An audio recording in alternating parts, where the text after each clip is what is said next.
Target prelims 2026 revision with MCQ series में एक बार फिर आपका स्वागत है। आज हम पर्यावरण एवं पारिस्थितिकी से जुड़े हुए कुछ महत्वपूर्ण प्रश्नों पर चर्चा करेंगे ताकि इस सेक्शन का आपका रिवीजन बहुत तेजी से हो सके, आसानी से हो सके। तो चलिए बिना किसी देरी के आज के प्रोग्राम की शुरुआत करते हैं और आज के पहले प्रश्न को देखते हैं। आज का हमारा पहला प्रश्न क्या है? भारत स्टेज उत्सर्जन मानदंडों के संदर्भ में निम्नलिखित कथनों में से कौन सा या सही है या है? पहला कथन आपके सामने कौन सा है? पहला कथन है भारत स्टेज 6 उत्सर्जन मानक अप्रैल 2020 में संपूर्ण भारत में अनिवार्य हो गए। दूसरा कथन आपके सामने क्या है? लगातार बनी रहने वाली वायु प्रदूषण की समस्या के कारण दिल्ली में ऐतिहासिक रूप से देश के अन्य हिस्सों की तुलना में अधिक कड़े उत्सर्जन मानदंडों को पहले से ही लागू किया गया। नीचे दिए गए कोड का प्रयोग करके सही उत्तर आपको चुनना है। आपके सामने ऑप्शंस हैं केवल एक, केवल दो, एक और दो दोनों, न तो एक और न ही दो। तो इस प्रश्न का सही उत्तर जानने के लिए आपको भारत स्टेज के अलग अलग चरण और वो जो उसके अंतर्गत उत्सर्जन मानदंड एस्टेब्लिश किए गए हैं वो किसके लिए किए गए हैं ये जानना बहुत जरूरी है। तो आप ये जानते हैं कि भारत में प्रदूषण फैलाने में, वायु प्रदूषण फैलाने में विशेष रूप से मोटर वाहनों का एक बहुत बड़ा रोल है। कहीं पर भी है, मोटर वाहनों का प्रदूषकों के रूप में एक महत्वपूर्ण रोल रहता है प्रदूषण फैलाने में। तो मोटर वाहनों से होने वाले प्रदूषण पर नियंत्रण एस्टेब्लिश करने का एक तरीका यह भी है कि इनसे जिन प्रदूषकों का उत्सर्जन होता है उन पर एक सख्ती एस्टेब्लिश कर दी जाए।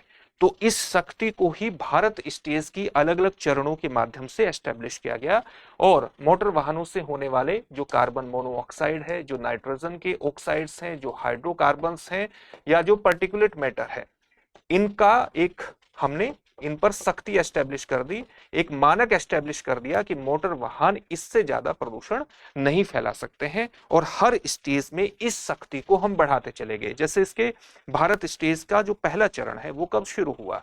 वो वर्ष 2000 में शुरू हुआ और इसका जो छठा चरण है उसकी शुरुआत कब हुई? इसकी शुरुआत अप्रैल 2020 में हुई। इस प्रकार से ये जो पहला कथन है बिल्कुल सही हो जाता है। आप ये भी जानते हैं कि दिल्ली में जो वायु प्रदूषण है इसकी समस्या बहुत ज्यादा व्यापक है। दिल्ली एक टेम्पलेट के रूप में भी काम करती है, यानी अगर हम अपने उत्सर्जन मानदंडों को दिल्ली में पहले लागू कर लेते हैं तो हमें एक आइडिया भी हो जाता है कि हमारे उत्सर्जन मानदंड कितने सख्त हैं, यानी कितने प्रभावशालीता उनकी है।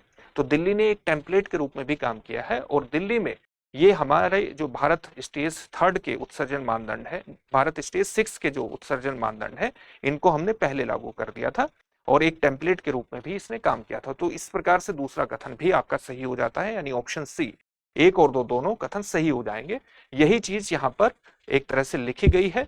भारत स्टेज 6 ईंधन सबसे पहले दिल्ली एनसीआर में लागू किया गया था। जो ये मानदंड, उत्सर्जन मानदंड है, दिल्ली में ही लागू किया गया था। अब इसका जो दूसरा चरण है, जैसे शुरुआत तो भारत स्टेज के प्रथम चरण की वर्ष 2000 में हुई और दूसरा चरण वर्ष 2001 में आया, तीसरा चरण वर्ष 2005 में आया, चौथा चरण वर्ष 2010 में आया। अब चौथे चरण से हम वर्ष 2020 में सीधे छठे चरण पर गए। इस प्रकार से हमने हमारे देश में जो पांचवा चरण है भारत स्टेज से संबंधित वो नहीं अपनाया गया। हमने इससे समय भी बचाया और मोटर वाहनों से होने वाले प्रदूषण पर और ज्यादा तीव्र सख्ती भी अपना ली इसके माध्यम से। चलिए अगले प्रश्न को देखते हैं। अगला प्रश्न कौन सा है? भारत में समुद्री संरक्षित क्षेत्रों यानी मरीन प्रोटेक्टेड एरिया के संदर्भ में निम्नलिखित कथनों पर विचार कीजिए। आपके सामने दो कथन दिए गए हैं। पहला कथन कौन सा है? समुद्री संरक्षित क्षेत्रों के तहत अंतर ज्वारीय यानी इंटरटाइडल तथा उप ज्वारीय यानी सब टाइडल क्षेत्रों के साथ साथ उनसे संबद्ध वनस्पति जात और प्राणी जात शामिल हैं। दूसरा कथन आपके सामने क्या दिया गया है? मैंग्रोव, प्रवाल भित्तियां, समुद्री घास क्षेत्र यानी सी ग्रास बेड तथा ज्वार नदमुख एमपीए यानी मरीन प्रोटेक्टेड एरिया के अंतर्गत संरक्षित पारितंत्रों में इकोसिस्टम में शामिल है। यहां पर आपको बताना है कि इन कथनों में से कौन सा या से सही है या है। आपके सामने कथन, आपके सामने ऑप्शंस हैं केवल एक, केवल दो, एक और दो दोनों, न तो एक और न ही दो। आप ये जानते हैं कि इस नाम से तो आप समझ गए होंगे कि मरीन प्रोटेक्टेड एरिया यानी समुद्री संरक्षित क्षेत्र, ये कहीं ना कहीं जैव विविधता के वे महत्वपूर्ण क्षेत्र जो समुद्र या उसके आसपास के क्षेत्रों में स्थित हैं उनको संरक्षण प्रदान करते हैं। ये तो आप समझ गए होंगे। तो क्या इसमें जो इंटरटाइडल क्षेत्र है और सब टाइडल क्षेत्र है वो भी इसके अंतर्गत आते हैं? यहाँ पर आपको इंटरटाइडल और सब टाइडल का मतलब समझना चाहिए। जब हम इंटरटाइडल की बात करते हैं तो ये वो क्षेत्र है जो कि इसका वातावरण बदलता रहता है। यानी आप कोस्टल एरियाज को देखिए और जमीन और समुद्र को जोड़ने वाले क्षेत्र को आपने देखा होगा। ये वो क्षेत्र है जब उच्च टाइडल आता है, जब उच्च ज्वार आता है, तो ये क्षेत्र, ये जमीन का क्षेत्र पानी में डूब जाता है। और जब निम्न ज्वार आता है, पानी पीछे हट जाता है, तो ये क्षेत्र फिर खुला हो जाता है। यहाँ पर आपको केकड़े, घोंगे, इस तरह की प्रजातियां देखने को मिलेंगी। और इनके संरक्षण, इनका जो संरक्षण है वो भी मरीन प्रोटेक्टेड एरिया के अंतर्गत आता है। अब ये जो पीछे वाला क्षेत्र है, जो इंटरटाइडल क्षेत्र है, इससे नीचे का जो क्षेत्र है, जो कि महाद्वीपीय शेल्फ तक रहता है, और महाद्वीपीय सेल्स तक रहने के कारण ये लगातार, आप देखेंगे कि लगातार जलमग्न क्षेत्र रहता है। इसको हम कहते हैं सब टाइडल क्षेत्र, जो कि इंटरटाइडल क्षेत्र के नीचे का क्षेत्र है और महाद्वीपीय शेल्फ तक फैला रहता है, जलमग्न रहता है। ये प्रवाल भित्तियों के अंतर्गत विशेष रूप से महत्वपूर्ण है, और प्रवाल भित्तियां बहुत से जीवों को संरक्षण प्रदान करती हैं, तो इसको भी मरीन प्रोटेक्टेड एरिया के माध्यम से संरक्षण प्रदान किया जाता है। और इन्हीं क्षेत्रों में आप देखेंगे मैंग्रोव भी आते हैं, जो कि तटीय क्षेत्रों की कटाव से, समुद्री कटाव से सुरक्षा करते हैं। प्रवाल भित्तियां इसके अंतर्गत आ जाती हैं, समुद्री घास क्षेत्र आ जाते हैं, ज्वार नदमुख भी आ जाते हैं। तो इस प्रकार से कथन 1 भी सही हो जाता है और कथन 2 भी सही आ जाता है। वनस्पति जात और प्राणी जात दोनों का संरक्षण इसमें शामिल है। तो यहां पर भी कथन 1 और 2 यानी ऑप्शन सी बिल्कुल सही होगा, और जो अभी आपको बताया गया है वही यहां पर लिखा गया है। कुछ और चीजें होंगी वो आप नोट कर सकते हैं, इसका एक स्क्रीनशॉट भी ले सकते हैं। जैसे इन पारितंत्रों में जो कि मरीन प्रोटेक्टेड एरिया के अंतर्गत आता है, वो लगून, एस्चुरीज यानी मुहाने, ये सारी चीजें आ जाती हैं। International union for the conservation of nature के अनुसार जो समुद्री संरक्षित क्षेत्र है, मरीन प्रोटेक्टेड एरिया है, उसमें अंतर्ज्वारीय और उपज्वारीय क्षेत्र शामिल होते हैं। तो जो अभी आपको बताया गया है वो सारा यहाँ पर लिखा गया है। अगले प्रश्न को देखते हैं। अगला प्रश्न हमारा कौन सा है? भारत में संरक्षण रिजर्व के संदर्भ में निम्नलिखित कथनों पर विचार कीजिए। पहला कथन आपके सामने कौन सा है? संरक्षण रिजर्व राज्य सरकारों द्वारा सरकारी स्वामित्व वाली भूमि पर घोषित किए जाते हैं। दूसरा कथन आपके सामने दिया गया है कि संरक्षण रिजर्व की घोषणा उस क्षेत्र में रहने वाले लोगों के मौजूदा अधिकार प्रभावित होते हैं। संरक्षण रिजर्व की घोषणा से उस क्षेत्र में रहने वाले जो लोग हैं, जो इंडिजिनस पीपल हैं, उनके मौजूदा अधिकार प्रभावित होते हैं। उपर्युक्त कथनों में से कौन सा या सी सही है या है? आपके सामने ऑप्शंस क्या हैं? आपके सामने ऑप्शंस हैं केवल 1, केवल 2, 1 और 2 दोनों, न तो 1 और न ही 2। अगर आप संरक्षण रिजर्व की अवधारणा देखेंगे तो यह बात बिल्कुल सही है कि राज्य सरकारों द्वारा जो सरकारी स्वामित्व वाली भूमि है उस पर ये घोषित किए जाते हैं। और किस अधिनियम के अंतर्गत ये घोषित किए जाते हैं?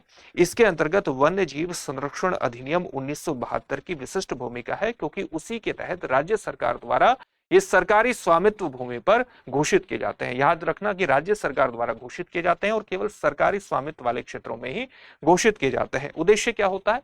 उद्देश्य होता है कि पूरा परिदृश्य यानी पूरा लैंडस्केप, समुद्री परिदृश्य, वनस्पति, जीव जंतु और उनके आवासों का एक संरक्षण प्रदान करना। तो ये भी एक संरक्षण अवधारणा ही है, एक कंजर्वेशन कॉन्सेप्ट ही है, जिसको हम कहते हैं संरक्षण रिजर्व। जो संरक्षण रिजर्व होते हैं ये राष्ट्रीय उद्यान, वन्य जीव अभ्यारण्य और वनों के बीच एक बफर जोन के रूप में, पारिस्थितिकी गलियारे के रूप में भी काम करते हैं।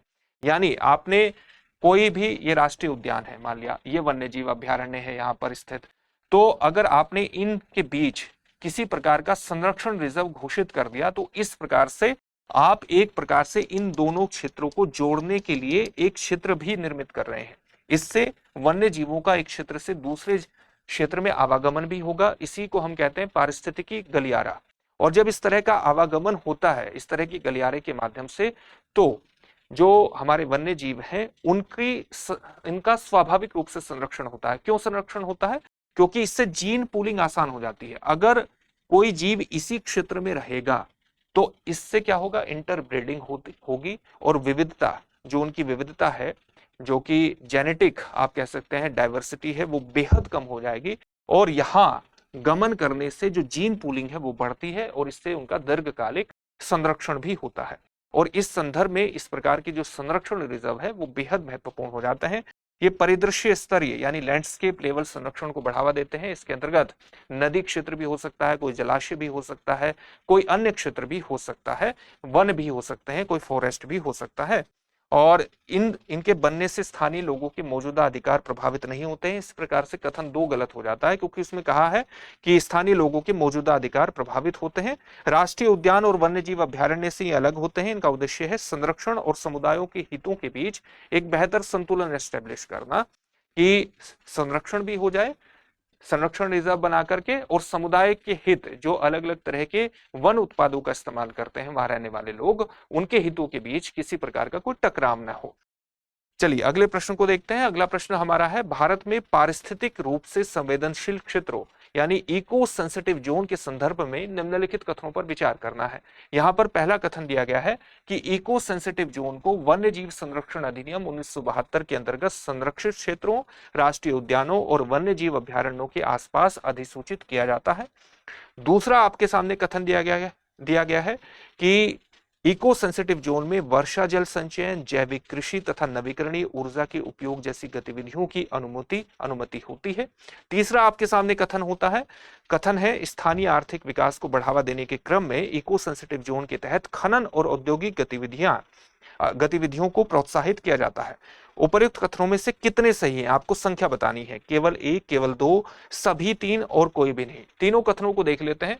जब हम इको सेंसिटिव जोन की बात करते हैं, जो यहां पर लिखा गया है कि इसको वन्य जीव संरक्षण अधिनियम 1972 के तहत संरक्षित क्षेत्रों, राष्ट्रीय उद्यानों और वन्य जीव अभ्यारण्यों के आसपास अधिसूचित किया जाता है, तो यहां पर आपको ध्यान में रखना है कि वन्य जीव संरक्षण अधिनियम 1972 के तहत नहीं, बल्कि पर्यावरण संरक्षण अधिनियम 1986 के तहत यह काम किया जाता है।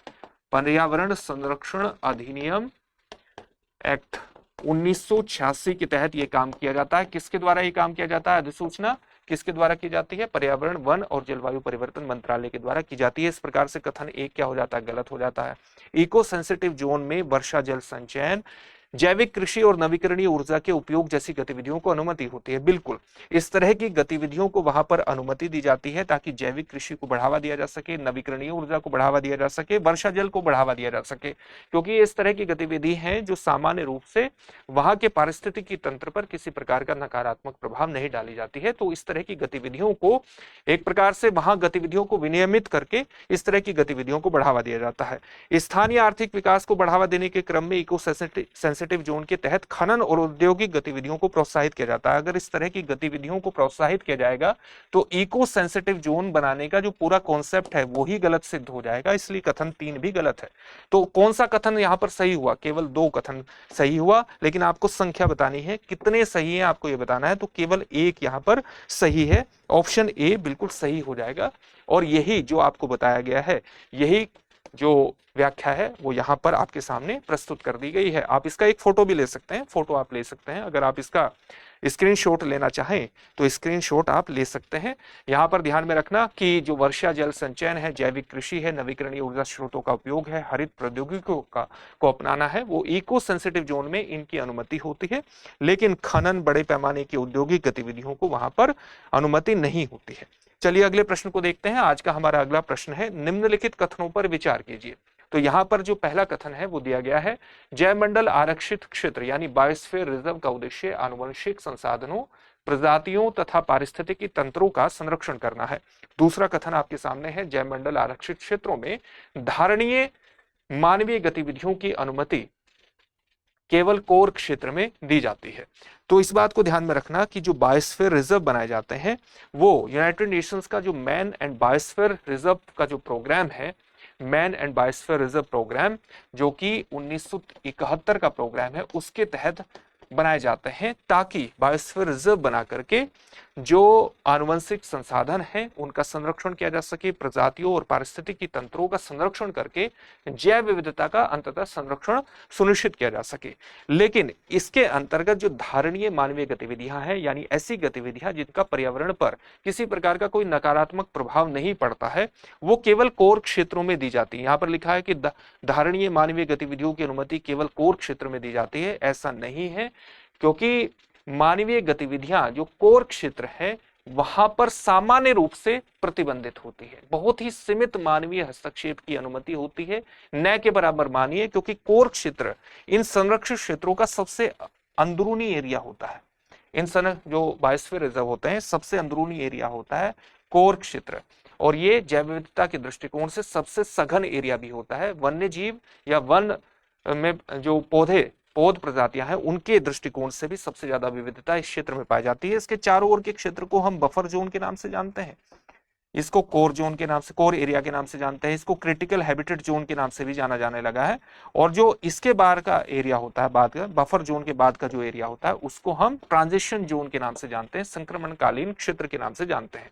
तो यहां पर अगर आप देखेंगे तो दूसरा जो कथन है वो गलत है और कथन एक सही है, यानी ऑप्शन सी सही हो जाता है। और यही सारी चीजें यहां पर भी लिखी गई है, जो अभी आपको बताया कि जैव मंडल आरक्षित क्षेत्र जो है वो यूनेस्को की मैन एंड बायोस्फीयर जो कार्यक्रम है उसके तहत, जो 1971 के का प्रोग्राम है, उसके तहत घोषित संरक्षित क्षेत्र है। उद्देश्य जैव विविधता का संरक्षण करना, पारिस्थितिक अनुसंधान और आसपास के समुदायों के सतत विकास को बढ़ावा देना इसका उद्देश्य है। अगर हम संरक्षण की बात करें तो आनुवंशिक संसाधनों, प्रजातियों और पारिस्थितिकी तंत्रों की रक्षा करनी है, कथन एक सही है। वैज्ञानिक अनुसंधान की बात करें तो पारिस्थितिकी तंत्रों की निगरानी करना और पारिस्थितिक अध्ययन को प्रोत्साहित करना और सतत विकास, आसपास के समुदायों में पर्यावरण अनुकूल प्रथाओं को बढ़ावा इसके अंतर्गत दिया जाता है। कोर क्षेत्र की बात करें तो मानवीय गतिविधियां जो है वो अत्यंत सीमित होती है। कथन जो है ये पूर्णतः संरक्षित क्षेत्र होता है। कथन में जो यहाँ आप देखेंगे दूसरा कथन, उसमें कहा गया था कि जैव मंडल आरक्षित क्षेत्रों में धारणीय मानवीय गतिविधियों की अनुमति केवल कोर क्षेत्र में होती है। कोर क्षेत्र तो बहुत इंपॉर्टेंट होता है, वहां पर गतिविधियों को अनुमति सामान्यतः नहीं होती है। जो बफर क्षेत्र होता है, जो कोर क्षेत्र के बाहर का क्षेत्र है, वहां पर नियंत्रित पर्यटन, पर्यावरण शिक्षा और सतत संसाधन उपयोग जैसे कम प्रभाव वाली गतिविधियों को अनुमति प्रदान की जाती है। और ये जो सबसे बाहर का क्षेत्र है, ट्रांजिशन जोन, संक्रमण क्षेत्र, ये सबसे बाहरी क्षेत्र है। स्थानीय समुदायों द्वारा अपेक्षाकृत अधिक मानवीय गतिविधियां और सतत संसाधन उपयोग की अनुमति यहां पर होती है। ठीक है, चलिए अगले प्रश्न को देखते हैं। अगला प्रश्न हमारा कौन सा है? निम्नलिखित में से कौन सा राष्ट्रीय उद्यान एक तैरते हुए दलदली क्षेत्र के रूप में विशिष्ट है, जहां की वनस्पति समृद्ध जैव विविधता का समर्थन करती है? आपके सामने ऑप्शंस क्या हैं? भीतरकनिका राष्ट्रीय उद्यान, केबुल लामजाओ राष्ट्रीय उद्यान, केवलादेव घना राष्ट्रीय उद्यान या सुल्तानपुर राष्ट्रीय उद्यान। तो आप जानते हैं कि हमारे देश में एक ऐसा महत्वपूर्ण क्षेत्र है, एक ऐसा राष्ट्रीय उद्यान है जिसे तैरता हुआ राष्ट्रीय उद्यान कहते हैं। और वो कौन सा है? वो मणिपुर में स्थित जो लोकटक झील है वहां पर स्थित है, जिसको हम जानते हैं केबुल लामजाओ राष्ट्रीय उद्यान के नाम से। और ये जो तैरते हुए क्षेत्र है, तैरते हुआ एक आप कह सकते हैं वनस्पति मृदा और कार्बनिक पदार्थों जैसे कि इससे बनी हुई संरचना है, उसको हम जानते हैं फुमड़ी के नाम से। तो ये जो तैरती हुई संरचनाएं हैं, इनको हम फुमड़ी के नाम से जानते हैं। फुमड़ी के लिए ही लोकटक झील में ये सब केबुल लामजाओ राष्ट्रीय उद्यान विशेष रूप से प्रसिद्ध है। जैव विविधता का एक महत्वपूर्ण क्षेत्र है। वहां पर अगर आप देखेंगे तो ब्राउ एंटलर्ड हिरण, अलग अलग तरह के जलीय पक्षी और जलीय प्रजातियां वहां पर पाई जाती है। अगर अन्य ऑप्शंस की बात करें जो यहां पर दिए गए हैं, भीतरकनिका राष्ट्रीय उद्यान ये मगरमच्छों के लिए विशेष रूप से प्रसिद्ध है। केवलादेव राष्ट्रीय उद्यान जल पक्षियों के लिए विशेष रूप से, आर्द्रभूमि के लिए विशेष रूप से प्रसिद्ध है। और जो सुल्तानपुर राष्ट्रीय उद्यान है वहां पर देखेंगे प्रवासी पक्षियों के अवलोकन के लिए विशेष रूप से प्रसिद्ध है। भीतरकनिका न केवल खारे पानी के मगरमच्छों के लिए प्रसिद्ध है, बल्कि मैंग्रोव और मुहाना आधारित जो पारिस्थितिकी तंत्र है उसके लिए भी विशेष रूप से जाना जाता है। अगला प्रश्न कौन सा है? केंद्रीय पर्यावरण मंत्रालय ने हाल ही में ताडोबा, अंधारी तथा पेंच अभ्यारण्यों से 8 बाघों के स्थानांतरण को किस बाघ अभ्यारण्य हेतु स्वीकृति प्रदान की है? यहाँ पर आपके सामने ऑप्शंस क्या हैं? सह्याद्री बाघ अभ्यारण्य, बक्सा बाघ अभ्यारण्य, नागरहोल बाघ अभ्यारण्य या मानस बाघ अभ्यारण्य। तो कमेंट बॉक्स में कमेंट करके आप इसका उत्तर बता सकते हैं। सही उत्तर क्या होगा इसका? इसका सही उत्तर होगा महाराष्ट्र में, जो कि पश्चिमी घाट का उत्तरी क्षेत्र पड़ता है। महाराष्ट्र में कोल्हापुर, सतारापुर के आसपास का क्षेत्र है, वहां पर सह्याद्री बाघ अभ्यारण्य है। तो वहीं पर ताडोबा, अंधारी और पेंच अभ्यारण्यों से 8 बाघों को स्थानांतरित करने के लिए स्वीकृति प्रदान की है केंद्रीय पर्यावरण एवं वन और जलवायु परिवर्तन मंत्रालय ने। तो सह्याद्री बाघ अभयारण्य इसका सही उत्तर हो जाएगा। और आप ये जानते हैं कि महाराष्ट्र का जो उत्तरी पश्चिमी घाट का एरिया है वहां पर ये सह्याद्री बाघ अभयारण्य स्थित है। वहीं पर इन बाघों को स्थानांतरित करने का निर्णय लिया गया है। उद्देश्य साफ है, जब हम इस तरह का निर्णय लेते हैं तो इसका मतलब है कि उस अभयारण्य में या उस क्षेत्र में हम क्या कर रहे हैं, हम बाघों को फिर से पुनर्जीवित करने की कोशिश कर रहे हैं। और बाघ क्या है, एक कीस्टोन प्रजाति माना जाता है जो किसी क्षेत्र के पारिस्थितिकी तंत्र को बनाए रखने में एक विशिष्ट भूमिका का निर्वहन करता है। तो इस प्रकार से यहाँ पर पारिस्थितिकी संतुलन को सुदृढ़ करने के संदर्भ में यह निर्णय लिया गया है। अगर हम इसके बारे में और जानकारी हासिल करें सह्याद्री के बारे में, तो कोयना और वारणा जैसी नदियों के जलग्रहण क्षेत्रों और घने वनों के संरक्षण को यह सुनिश्चित करता है। इसके अलावा जो उत्तरी पश्चिमी घाट है और गोवा और कर्नाटक के दक्षिणी वन है, वहां उनके बीच बाघ आवासों के अंतर्गत आप देखेंगे बाघ आवासों की पारिस्थितिक कनेक्टिविटी को भी ये बनाएगा।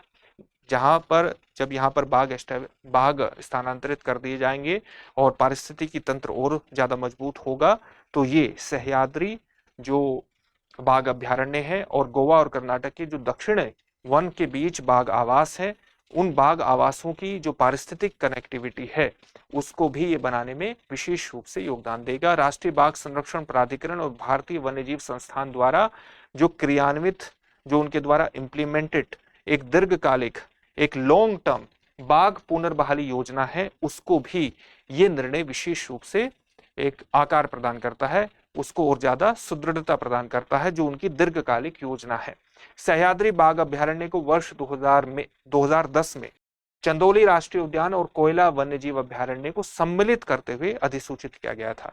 यानी जो सह्याद्री बाघ अभयारण्य है, इसी में राष्ट्रीय उद्यान चंदौली पड़ता है और वन्यजीव अभयारण्य कोयना भी इसी के अंतर्गत पड़ता है। तो इस बात को भी आपको ध्यान में रखना है। चलिए अगले प्रश्न को देखते हैं। अगला प्रश्न कौन सा है, हाल ही में अधिसूचित ग्रीन हाउस गैस उत्सर्जन तीव्रता लक्ष्य नियम 2025 के संदर्भ में निम्नलिखित कथनों पर विचार कीजिए। आपके सामने कौन कौन से कथन है। पहला कथन आपके सामने दिया गया है, ये नियम 4 उत्सर्जन क्षेत्रों, उच्च उत्सर्जन क्षेत्रों अर्थात एल्यूमिनियम, सीमेंट, क्लोर एल्कली, पल्प एवं पेपर पर लागू है। ग्रीन हाउस गैस उत्सर्जन तीव्रता यानी green house gases emission intensity लक्ष्यों को प्राप्त करने में विफल रहने वाले उद्योगों को कार्बन क्रेडिट खरीदने होंगे।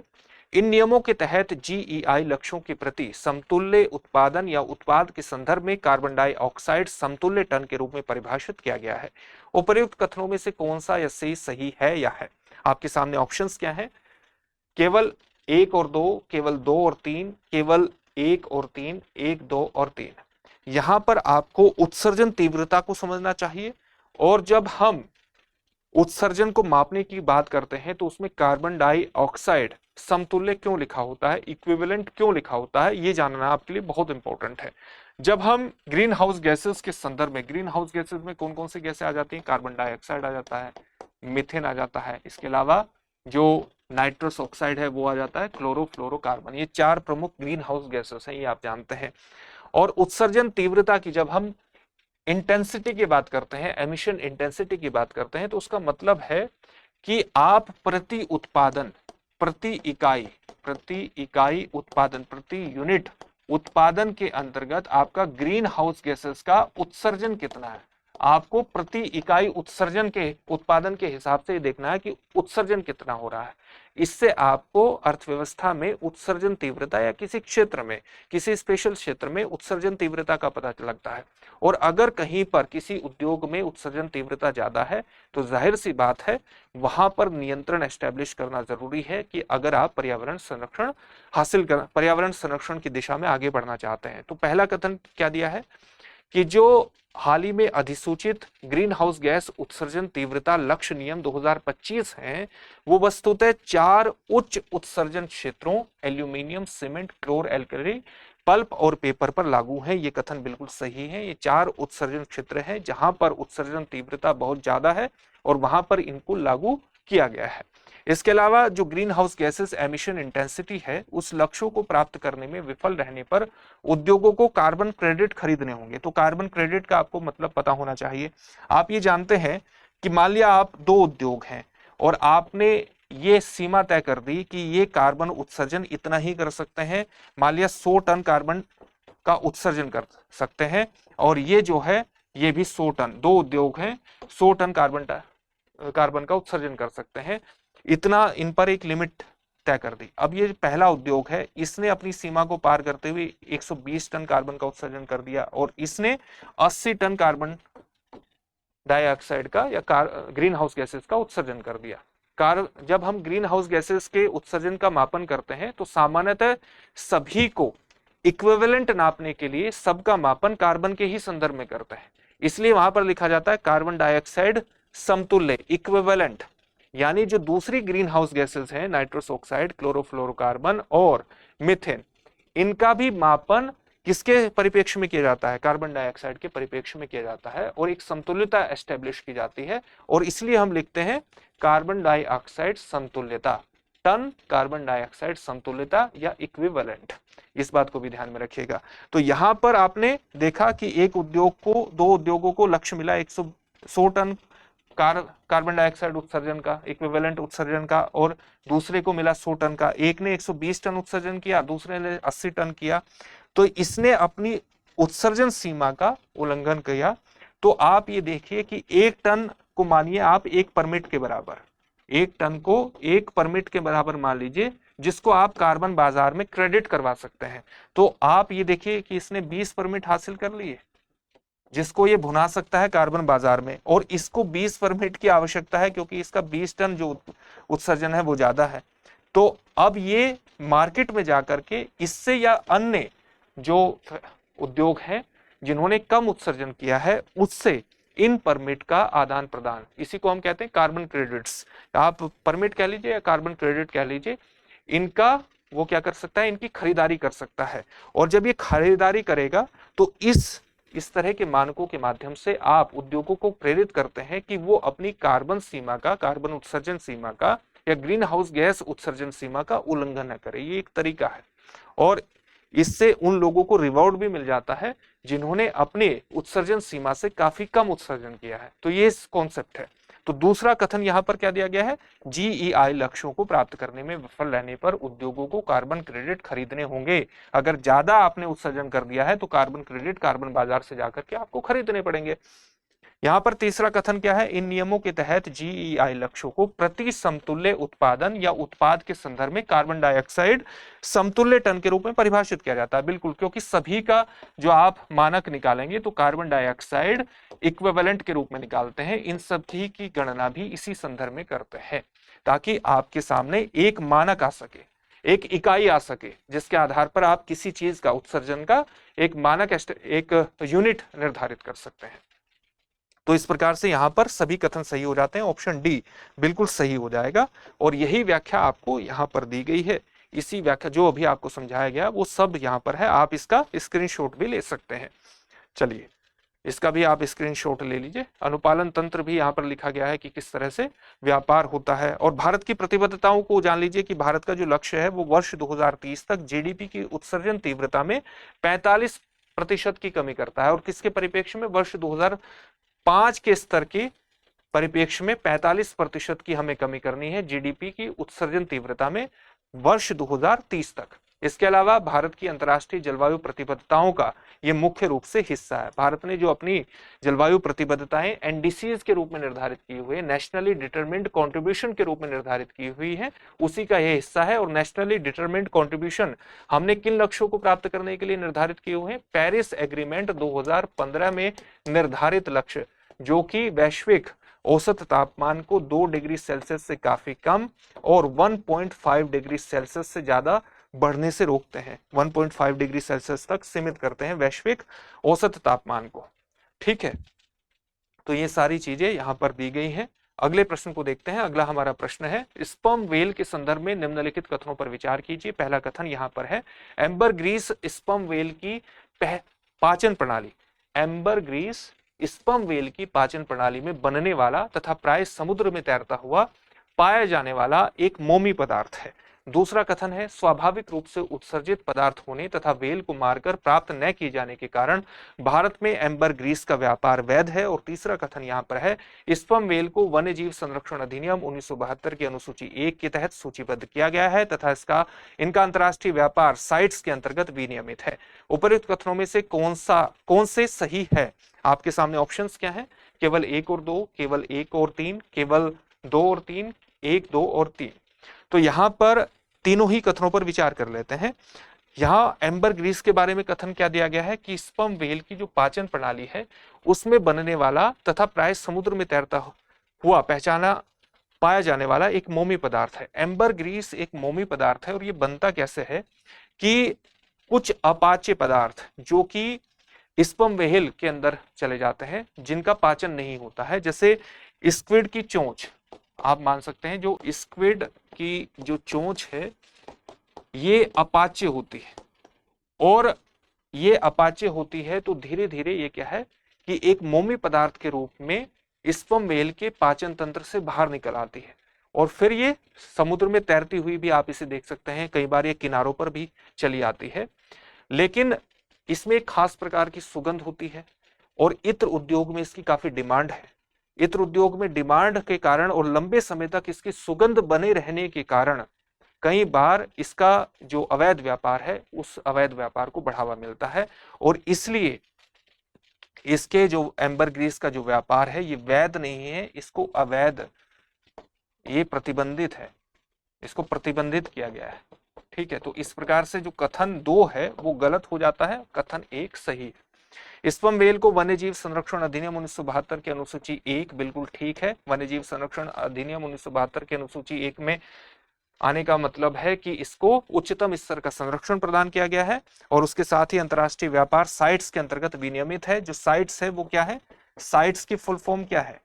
Convention on international trade in endangered species of wild फोना एंड फ्लोरा। इसके अंतर्गत स्पर्म व्हेल का अंतरराष्ट्रीय व्यापार विनियमित है। यानी इस प्रकार से कथन 3 भी सही हो जाता है।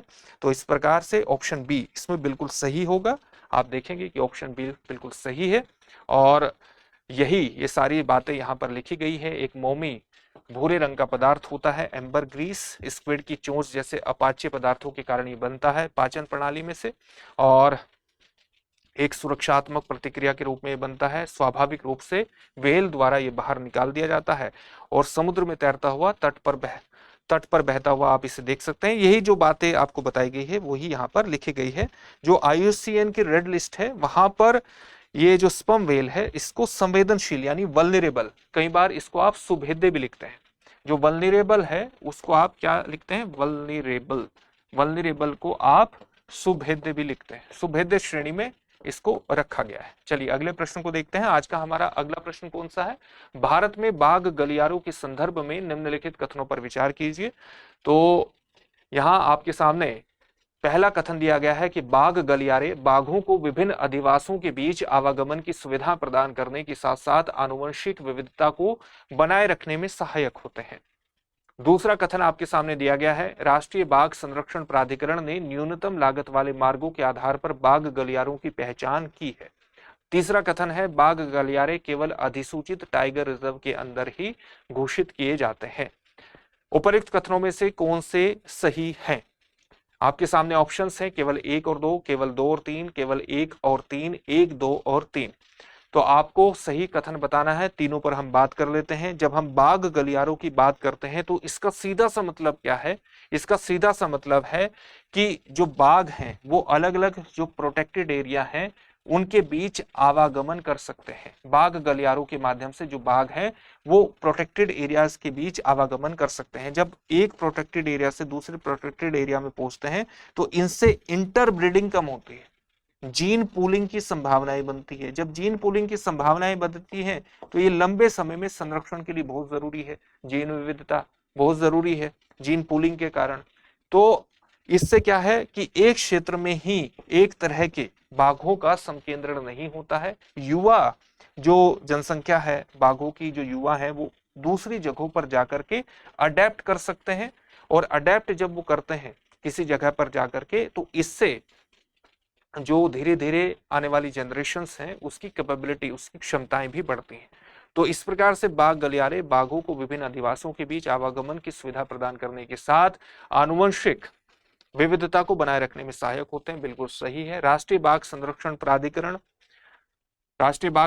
प्राधिकरण बाघों के संरक्षण के अंतर्गत एक विशिष्ट भूमिका का निर्वहन करता है। वैधानिक संस्था है। स्थापना कब हुई थी? कमेंट बॉक्स में कमेंट करके आप हमें बता सकते हैं। न्यूनतम लागत वाले मार्गों के आधार पर बाघ गलियारों की इसने पहचान की है। तो जो लीस्ट कॉस्ट इफेक्टिव हमारे मार्ग हैं उनकी पहचान बाघ गलियारों के रूप में ये कर चुका है।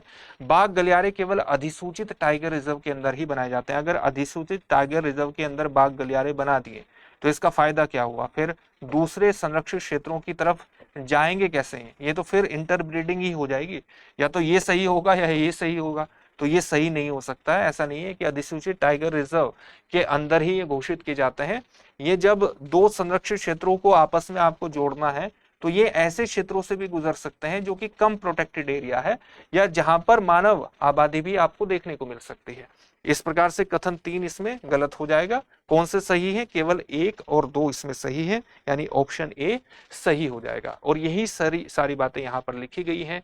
मूवमेंट के बारे में इनब्रीडिंग के रूप में, इंटरब्रीडिंग या इनब्रीडिंग के रूप में जेनेटिक डाइवर्सिटी को बनाए रखने के लिए जरूरी होता है। लॉन्ग टर्म सर्वाइवल के लिए जरूरी है। विशेष रूप से यंग जो नर बाघ हैं वो नए क्षेत्रों में फैलने में उनको मदद करता है। ये जो गलियारे हैं जीन प्रवाह, जीन फ्लो को सुनिश्चित करते हैं, जेनेटिक आइसोलेशन को कम करते हैं, इकोलॉजिकल अडेप्टेबिलिटी को मजबूत करते हैं। कथन 1 बिल्कुल सही है।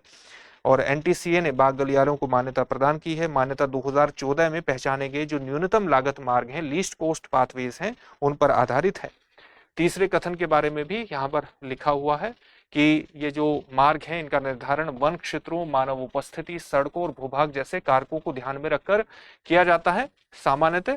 और जो बाघ संरक्षण योजनाओं में दर्ज गलियारों पर एनटीसीए विशेष रूप से बाघ अभ्यारण्यों द्वारा तैयार बाघ संरक्षण जो योजनाएं हैं उसमें दर्ज गलियारों पर विशेष रूप से विचार करता है।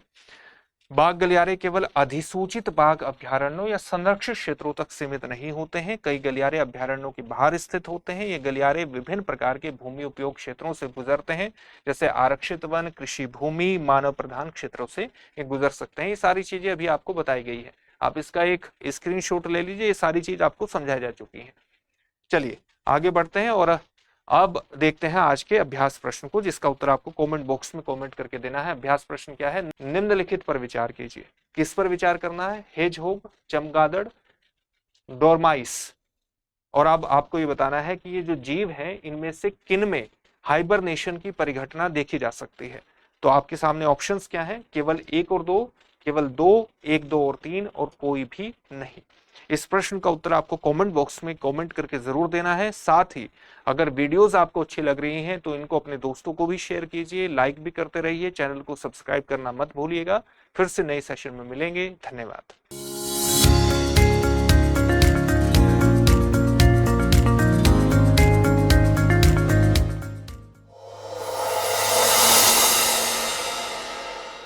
अब एग्जाम की तैयारी को और बेहतर करने के लिए हमारे चैनल को लाइक, शेयर और सब्सक्राइब करना ना भूलें।